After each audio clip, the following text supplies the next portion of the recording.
Voici une technique assez basique et plutôt connue pour stimuler votre créativité, la variation.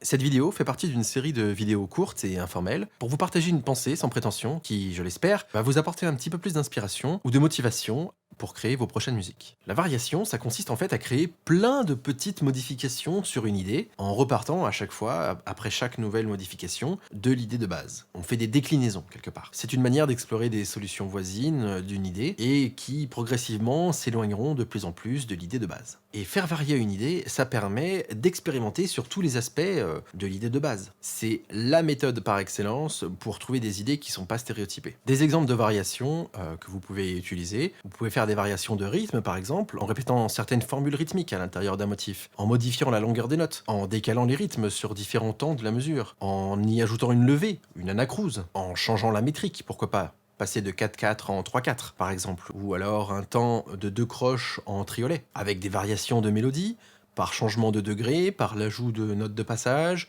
par un traitement semi-contrapuntique ou par mouvement rétrograde, par mouvement contraire, ou bien encore avec des variations d'un motif harmonique. Je pense par exemple aux substitutions d'accords, au fait d'insérer des accords dans une progression différente, en enrichissant, en épurant, en ouvrant un accord, en le refermant. Voilà, il y a tout un tas de solutions, tout un tas de méthodes pour faire varier. Vous pouvez même d'ailleurs faire varier vos sons en faisant des variations d'ornementation, ou des variations de style de jeu, ou encore des variations d'instruments. Changer l'instrument carrément. Pourquoi pas passer d'une guitare électroacoustique à une guitare classique et voir ce que ça change dans le timbre. Et justement, des variations de timbre, changer vos pédales d'effet ou carrément changer dans le mixage différentes choses pour expérimenter d'autres pistes. Donc lorsque vous trouvez une idée, demandez-vous comment est-ce que vous pouvez dire la même chose, mais autrement. Que pouvez-vous modifier? Voilà pour l'idée de la variation.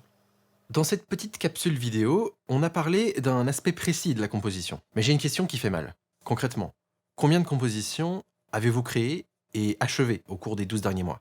En êtes-vous satisfait?